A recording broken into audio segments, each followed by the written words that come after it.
Rundschau, Hans Hansen é apaixonado por literatura. Logo passamos a conversar sobre poesia. Falamos sobre poemas, países, histórias. Perdi a noção do tempo. Eles tiveram pena de você. Ou será que não? Será que eles se interessaram por você apenas por ser um pobre turco, um exilado político, solitário e desamparado, a espécie de turco João Ninguém que os jovens alemães bêbados espancam só para se divertir? Não sei. Não percebi nenhuma demonstração disso.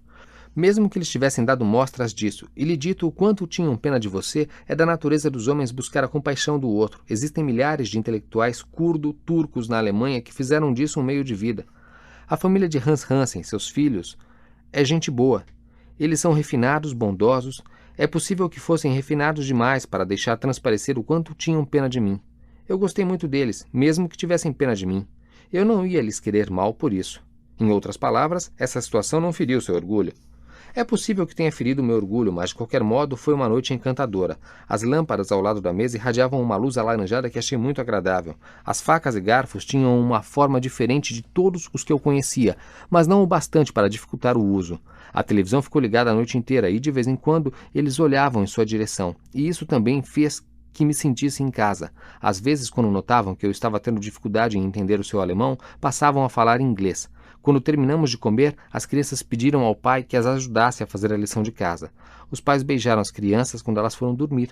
Terminada a refeição, eles fizeram que me sentisse tão à vontade que me servi de uma segunda fatia de bolo e ninguém notou. E, se notaram, agiram como se aquilo fosse a coisa mais natural do mundo. Fiquei pensando sobre tudo isso por muito tempo. Que tipo de bolo era? Perguntou Khadif. Era uma torta vienense com figos e chocolate. Houve um silêncio. Qual a cor das cortinas? Perguntou Khadif. Como eram as estampas? Elas eram brancas ou creme? Disse K. Ele fingiu se esforçar para evocar uma lembrança antiga. Parece-me que tinham estampas de peixinhos, flores, luas e frutas de todas as cores. Em outras palavras, uma coisa bem infantil? Na verdade, não. A atmosfera da casa era muito sóbria. Deixe-me dizer uma coisa. Eles eram uma família feliz, mas isso não quer dizer que viviam sorrindo o tempo todo como fazemos aqui, mesmo quando não há motivo para sorrir. Talvez por isso eles fossem felizes. Para eles a vida era uma coisa séria, que devia ser encarada com responsabilidade. Não era uma luta desesperada ou uma dolorosa provação como aqui. Mas a seriedade de seus propósitos permeava todos os aspectos de suas vidas. Da mesma forma como as luas, peixes e coisas assim ajudam a elevar-lhes o ânimo. Qual a cor da toalha de mesa? Perguntou Khadif. Não me lembro, disse K, fingindo vasculhar a memória em busca de mais detalhes. E quantas vezes você foi lá? Perguntou Azul com certa impaciência. Aquela noite foi tão agradável que fiquei esperando por uma segunda visita, mas Hans Hansen nunca mais me convidou. O cachorro acorrentado no pátio agora latia mais alto. K viu melancolia no semblante de Khadif, enquanto Azul lhe lançava um olhar de raiva e desprezo. Muitas vezes achei que devia ligar para eles, continuou K obstinadamente. Às vezes me perguntava se Hans Hansen não tinha telefonado numa hora em que eu não estava em casa, para me convidar a jantar novamente. E, toda vez que acontecia isso, era difícil controlar o impulso de sair da biblioteca e correr para casa. Eu queria tanto olhar de novo aquelas estantes, o belo espelho, as cadeiras. Não me lembro de que cor eram, talvez amarelo ou limão.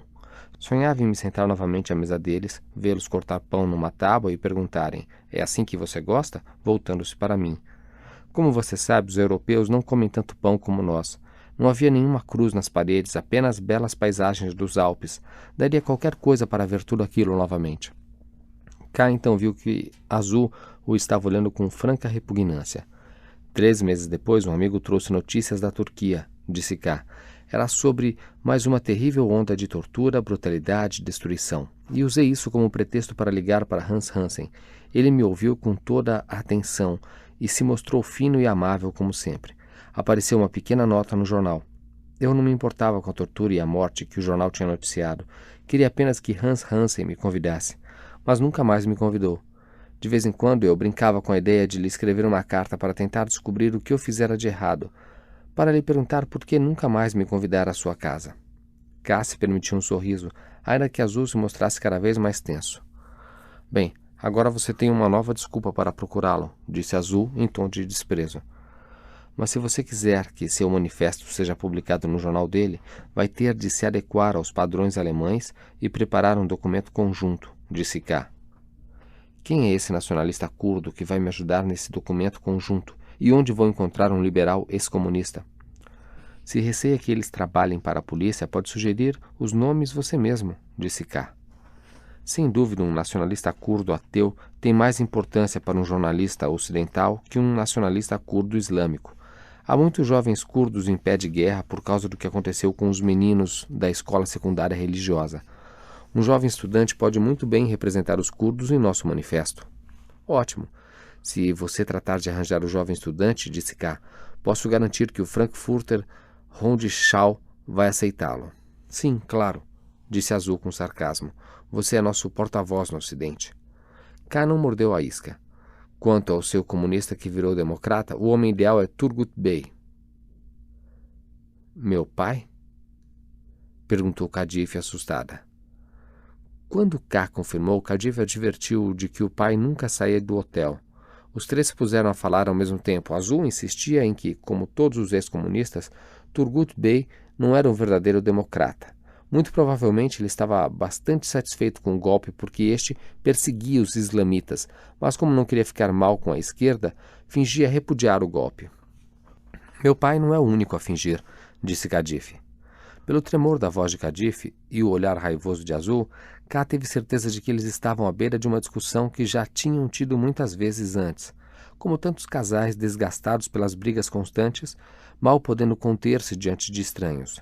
Kadif exibiu o olhar resoluto de uma mulher maltratada, decidida a rebater, custasse o que custasse, e a expressão de Azul era uma mistura de orgulho e extraordinária ternura. Mas então, em questão de segundos, tudo mudou. O que ele via agora nos olhos de Azul era a decisão.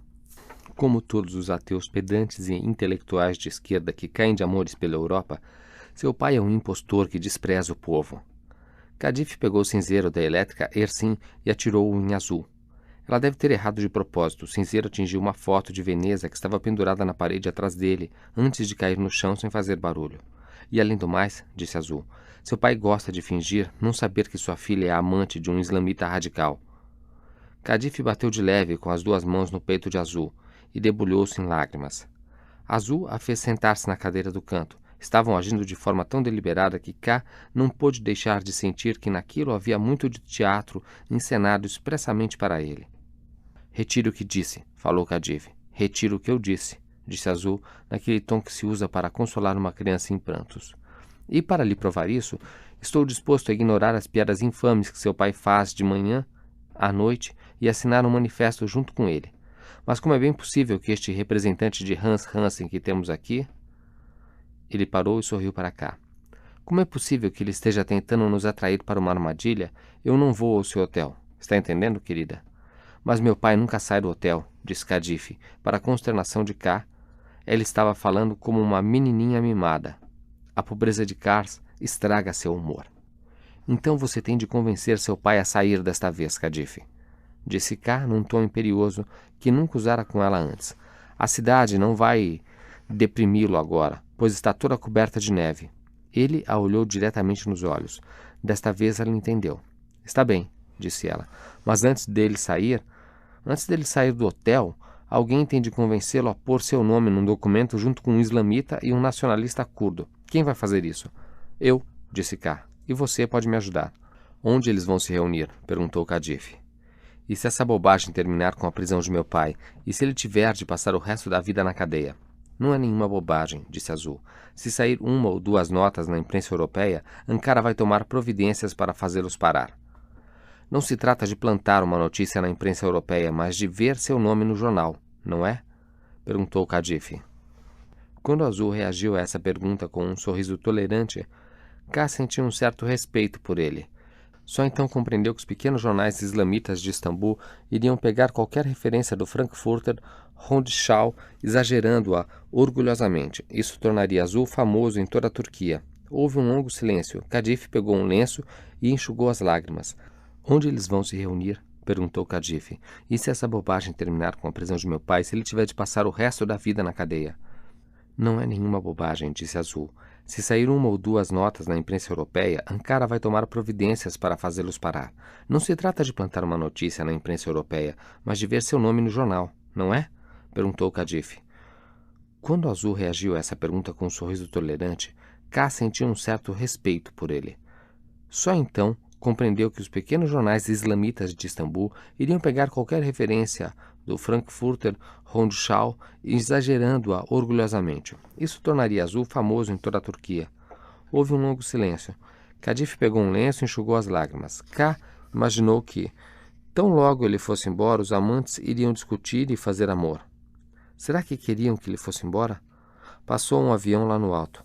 Todos levantaram os olhos para a parte superior da janela, olharam para o céu e ficaram escutando. Na verdade, os aviões nunca passam por estas bandas, disse Kadif. Está acontecendo alguma coisa muito estranha, uma coisa extraordinária, disse Azul, rindo-se da própria paranoia. Ele se ofendeu quando K também riu. Dizem que mesmo que a temperatura esteja abaixo de 20 graus, o governo nunca vai admitir que está tão frio. Ele lançou um olhar de desafio para K. Tudo que eu sempre quis foi uma vida normal, disse Kadif. Você jogou fora sua chance de vida normal, disse Azul. Isso é que a faz uma pessoa tão excepcional. Mas eu não quero ser excepcional, eu quero ser como todo mundo. Se não fosse pelo golpe, quem sabe, eu podia até resolver ser como todo mundo e descobrir minha cabeça. Todas as mulheres aqui cobrem a cabeça, disse Azul. Não é verdade, a maioria das mulheres instruídas de meu meio não cobre a cabeça. Se é uma questão de ser uma pessoa comum e ajustada, com certeza me distanciei de minhas semelhantes quando cobri a cabeça. Há um quê de arrogância nesse gesto que me desgosta. Então vá em frente e descubra a cabeça, disse Azul. As pessoas vão ver nisso uma vitória dos militares. Todos sabem que, ao contrário de você, não vivo me perguntando o que as pessoas pensam do meu modo de viver. Disse Kadif. Seu rosto estava afogueado de excitação. Azul respondeu com um outro sorriso manso, mas dessa vez K percebeu que aquele gesto lhe custou extremo esforço. E Azul viu que K o percebera, o que criava uma incômoda intimidade entre eles, fazendo que K sentisse como se estivesse invadindo a privacidade do casal. Ouvindo Kadif discutir com a amante e percebendo as inflexões do desejo, parecia-lhe que ela estava lavando a roupa suja de propósito, não apenas para acusar Azul, mas também para constranger K por tê-lo testemunhado. E alguém poderia muito bem perguntar por que ele escolheu aquele momento para se lembrar das cartas de amor de Necip para Kadif, que trazia no bolso desde a noite anterior. Quanto às jovens que foram maltratadas e expulsas da escola por cobrirem a cabeça, com toda certeza não se falará delas nesses artigos. O tom de voz estava em plena sintonia com um olhar cheio de fúria. Eles vão ignorar solenemente as mulheres cuja vida foi destruída. Em seu lugar, teremos fotos de simplórios e prudentes islamitas provincianos que pretendem falar em seu nome. Sempre que se vê a foto de uma muçulmana, é porque o marido é um político e ela estava ao seu lado numa festa religiosa. Por esse motivo, me perturbaria mais aparecer nesses jornais do que não aparecer. Tenho pena dos homens que fazem tanto esforço para aparecer, enquanto nós sofremos tanto para proteger nossa privacidade. É por isso que acho importante que se fale das jovens que se suicidaram. De minha parte, acho que também tenho o direito de dizer uma ou duas coisas a Hans Hansen. Isso seria ótimo, disse K sem refletir. Você poderia assinar em nome das feministas muçulmanas. Não quero representar ninguém, disse Kadif. Se eu tiver de enfrentar os europeus, eu o farei em meu próprio nome, para contar-lhes minha história. Toda a minha história, com todos os meus pecados e minhas fraquezas. Às vezes não encontramos alguém que nunca vimos antes. Alguém que certamente nunca veremos novamente. E nos sentimos tentados a lhe contar tudo, a história de toda a nossa vida? Do modo como parecia que os heróis contavam suas histórias aos autores dos romances europeus que li quando menina. Eu não me importaria de contar minha história dessa maneira para 4 ou 5 europeus. Ouviu-se uma explosão bem perto dali. Toda a casa tremeu e as janelas vibraram. 1 ou 2 segundos depois, Azul e K se puseram de pé. Deixe-me dar uma olhada, disse Kadif finalmente, demonstrando mais sangue frio que os 2 homens. K espiou timidamente entre as cortinas. A carroça não está aí, disse ele. É perigoso para ele ficar muito tempo nesse pátio, disse Azul. Quando você for embora, saia pela entrada lateral. K traduziu aquilo como, por que não vai embora agora? Mas continuou imóvel na cadeira e esperou, trocando olhares raivosos com Azul. K lembrou-se do medo que sentira na universidade toda vez que cruzava em corredores escuros com estudantes de tendência nacionalista radical armados, mas, pelo menos naquela época, o ambiente não estava carregado de tensão sexual. Às vezes fica um pouco paranoico, disse Azul, mas isso não significa que você não espiona para o Ocidente. Você pode não se considerar um espião, e pode não querer ser, mas isso não muda a situação. Você é o estranho em nosso meio. Você plantou a dúvida nessa jovem amável e piedosa. E as estranhas coisas que andam acontecendo à volta dela são uma prova disso. Agora, você expôs todas essas suas pretensiosas opiniões ocidentais, com certeza até rindo, lá no fundo, à nossa custa. Eu não me importo, e Cadif tampouco, mas, ao nos impingir suas ideias ingênuas, ao discorrer sobre a busca da felicidade e da justiça no Ocidente, você anuviou nosso pensamento. Não estou com raiva de você porque, como todas as pessoas boas, você não sabe do mal que tem dentro de si. Mas como ouviu isso de mim, de agora em diante não pode mais. Seja forte, minha jovem. Está a caminho a ajuda de Karsa. K incita Turgut Bey a assinar o manifesto. K deixou a casa sem ser visto por ninguém, no pátio das oficinas, e seguiu direto para o mercado. Dirigiu-se à mesma lojinha de meias, artigos de papelaria, fitas cassete, onde ouvira Pepino de Capri cantando Roberta, na véspera. Tomou as cartas de Necipe para Cadif e foi passando as páginas uma a uma para o rapaz pálido de sobrancelhas grossas e escuras, o encarregado de fazer as cópias xerox. Mas para isso K teve de abrir os envelopes. Tiradas as cópias, pôs os originais num novo envelope, do mesmo papel barato e desbotado das cartas, e, imitando o melhor que pôde a caligrafia de Necipe, endereçou-o a Cadif Ildes, sempre disposto a lutar por sua felicidade. Contar qualquer mentira, fazer qualquer trapaça para realizar seu sonho, apressou-se em voltar para o seu hotel, cismando sobre uma imagem de Peck que evocara em sua mente. Estava nevando novamente, os mesmos enormes flocos de neve. Todos nas ruas exibiam os sinais de cansaço e tensão que teriam ao entardecer de um dia comum. Na esquina da rua Caminho do Palácio com a avenida Halit Passa, uma carroça de carvão salpicada de lama, puxada por um cavalo extenuado, estava presa entre dois bancos de neve. Os limpadores do caminhão, atrás, mal conseguiam manter o para-brisa limpo. K olhava os passantes, carregando seus sacos plásticos, e imaginava-os correndo para a doce segurança do lar. Embora sentisse no ar uma melancolia que lembrava as cinzentas noites de inverno de sua infância, ele continuava determinado, firmemente decidido a começar uma nova vida. Foi direto para o seu quarto, escondeu as cópias das cartas de Necipe no fundo da valise antes mesmo de retirar e pendurar o casaco. Lavou as mãos com um cuidado exagerado, então, sem saber por quê, escovou os dentes, coisa que ele costumava fazer à noite. Sentindo que um novo poema estava a caminho, passou um bom tempo olhando pela janela, aproveitando o calor que vinha do aquecedor. Em vez de poema, veio uma onda de recordações de infância. A bela manhã primaveril em que acompanhou sua mãe a Beyoğlu para comprar botões, e um homem sujo o seguira. O dia em que seus pais viajaram para a Europa e o táxi que os levou de Nissantas ao aeroporto desapareceu na esquina. As horas que passara dançando com uma jovem alta de cabelos longos e olhos verdes numa festa em Buiucada, e que resultaram numa tal rigidez em seu pescoço durante dias que ele mal conseguia mexê-lo. Ele se apaixonara por ela, mas não tinha ideia de como voltar a encontrá-la. Essas lembranças não tinham relação umas com as outras, exceto pelo denominador comum do amor. K sabia muito bem que a vida era uma sucessão sem sentido de incidentes aleatórios. Desceu as escadas com a impaciência de um homem que acabasse de chegar a um lugar que planejava visitar havia anos. Com uma calma que o surpreendeu, bateu à porta branca que separava o saguão das dependências do proprietário. A criada curda atendeu e sua expressão meio conspiratória, meio respeitosa, parecia diretamente saída dos livros de Turgenev. Ele entrou na peça onde jantaram na véspera e encontrou Turgut Bey e Peck sentados lado a lado no comprido divã próximo à porta de trás, vendo televisão. Cadif, onde você estava? Já vai começar, disse Turgut Bey.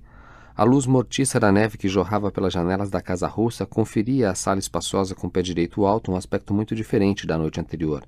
Quando o pai e filha viram que era K que acabava de entrar, ficaram desconcertados por um instante, como um casal cuja privacidade tivesse acabado de ser invadida por um estranho. Mas então K ficou alegre ao ver um lampejo brilhar nos olhos de Ipek. Ele tomou lugar numa cadeira voltada para ambos e para a televisão e se permitiu uma vez mais reparar enquanto Ipek era muito mais bonita na realidade do que na sua memória. Isso fez seu medo aumentar, mas logo conseguiu se convencer de que eles estavam destinados a viver felizes para sempre. Todo dia às 4 da tarde, minhas filhas e eu nos sentamos neste divã para assistir a Mariana, disse Turgut Bey. Havia na voz um certo constrangimento, mas também algo que parecia dizer: não devo dar satisfações a ninguém. Mariana era uma novela mexicana transmitida 5 vezes por semana por um dos grandes canais de televisão de Istambul, para a grande satisfação de todo o país. A heroína que emprestava o nome à série era uma garota pequena, esfuziante e encantadora, de grandes olhos verdes e pele claro, bastante para sugerir uma origem abastada. Não obstante, ela provinha de uma classe bem humilde. A inocente Mariana, de longos cabelos, ficara órfã ainda muito criança e passara a maior parte da vida pobre e solitária. Raramente se passava um dia sem um novo revés. E, sempre que ela se apaixonava por alguém que não correspondia ao seu amor, ou era vítima de algum mal-entendido ou de alguma calúnia, Turgut Bey e as filhas se aconchegavam como gatos. As jovens encostavam a cabeça contra o peito e o ombro do pai, e os três derramavam algumas lágrimas.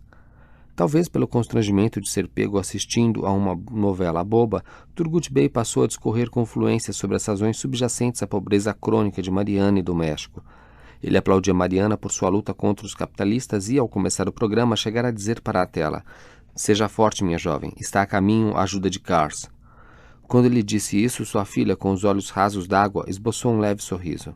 Os lábios de K também se abriram num sorriso, mas então ele surpreendeu o olhar de Peck, e, notando que ela não gostava daquele sorriso, assumiu uma expressão mais séria. Durante o primeiro intervalo comercial, K, confiante, abordou o assunto da declaração conjunta e logo despertou o interesse de Turgut Bey. O velho ficou lisonjeado de ser levado tão a sério. Perguntou de quem fora a ideia e como o nome dele viera à baila. K disse que fora uma decisão que ele tomara depois de consultar a imprensa liberal da Alemanha. Turgut Bey perguntou sobre a tiragem do Frankfurt Rundschau e se Hans Hansen se considerava um humanista. Para preparar Turgut Bey para Azul, K o descreveu como um perigoso fanático religioso que, entretanto, findara por entender a importância da democracia. Mas Turgut Bey parecia impassível. As pessoas aderiam a uma religião por serem pobres, disse ele. E prosseguiu lembrando K de que, mesmo sem acreditar no que sua filha e as amigas estavam fazendo, ele as respeitava. Era dentro do mesmo espírito que ele respeitava o nacionalista curdo, fosse lá quem fosse. Fosse ele um jovem curdo vivendo em Kars, também seria um feroz nacionalista turco. Turgut Bey disse que tudo isso no mesmo tom jocoso com que ofereceu apoio a Mariana. Não se deve dizer isso em público, mas sou contra golpes militares. K o tranquilizou, lembrando que, de qualquer modo, a declaração não ia ser publicada na Turquia, e acrescentou que o lugar mais seguro para o encontro era numa pequena sala do terraço do Hotel Ásia. Ele podia chegar lá passando pela porta dos fundos de uma loja vizinha que dava para o mesmo pátio sem que ninguém percebesse. "Temos de mostrar ao mundo que existem verdadeiros democratas na Turquia", disse Turgut Bey. Ele falava depressa porque a novela já ia recomeçar. Pouco antes de Mariana reaparecer, ele olhou o relógio e disse: "Onde está Kadif?" Em silêncio, K ficou assistindo a novela com o pai e a filha. A certa altura, Mariana subiu um lance de escadas com seu amante. Quando teve certeza de que ninguém os via, enlaçou-o. Eles não se beijaram, mas o que fizeram pareceu a K muito mais comovente. Eles se abraçaram com todas as suas forças. Durante o longo silêncio que se seguiu, ocorreu a K que toda a cidade estava assistindo aquela mesma cena. Em toda a Kars, donas de casa recém-chegadas do mercado estavam assistindo junto com seus maridos, moças da escola secundária assistiam com seus parentes mais velhos já aposentados. Com todo o mundo assistindo, pensou K, não eram apenas as suas pobres de Kars que estavam vazias, mas todas as suas do país inteiro. No mesmo instante, ele também se deu conta de que suas pretensões intelectuais, atividades políticas e esnobismos culturais o tinham levado a uma existência estéril que o afastava dos sentimentos que aquela novela agora lhe despertava.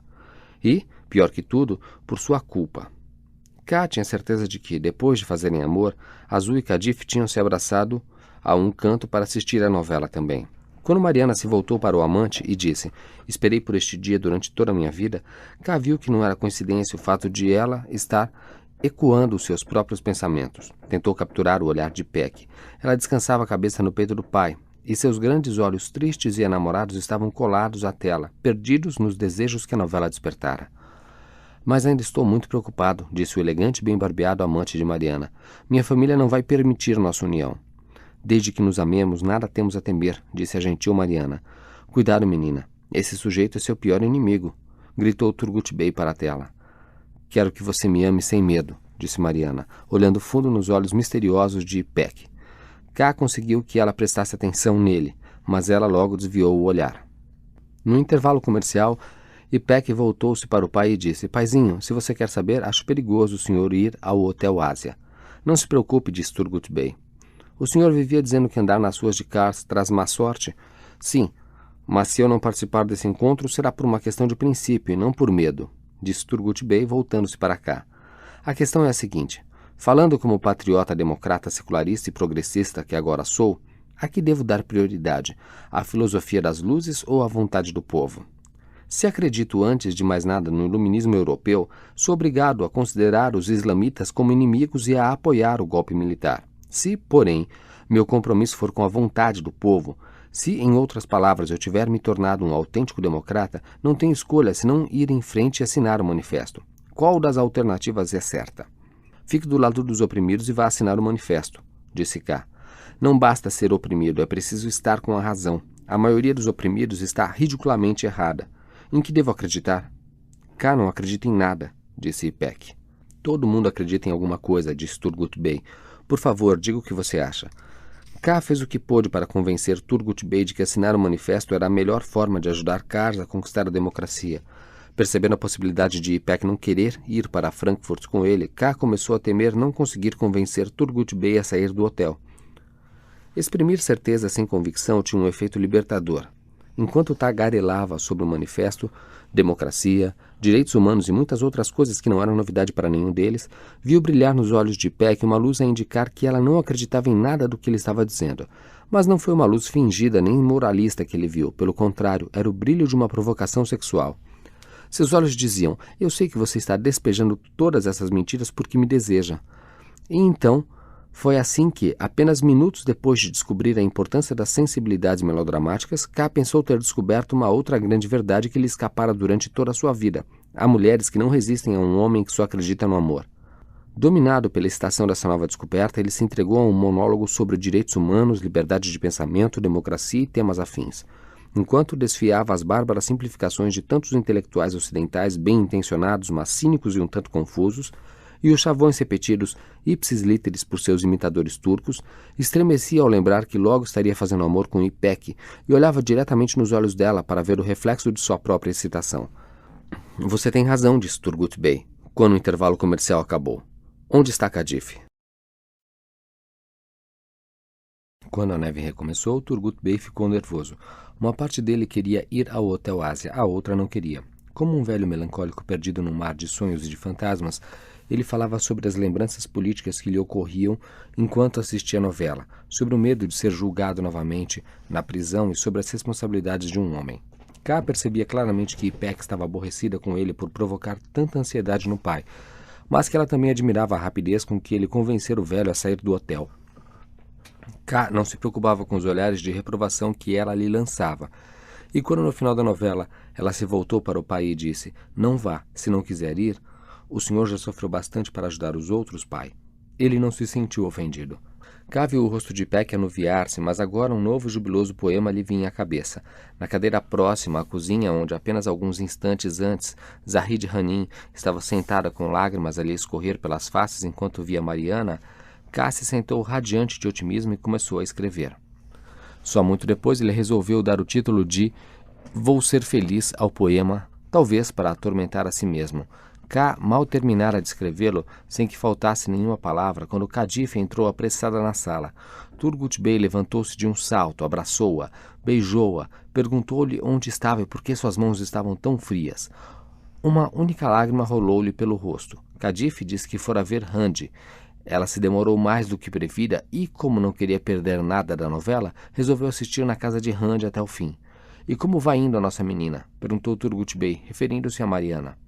Não esperou, porém, pela resposta de Kadif, e mudou de assunto. Uma grande nuvem de apreensão desceu sobre ele enquanto resumia o que K lhe dissera. Kadif não se contentou em fingir estar ouvindo tudo aquilo pela primeira vez. Quando viu K do outro lado da sala, fingiu estar surpresa.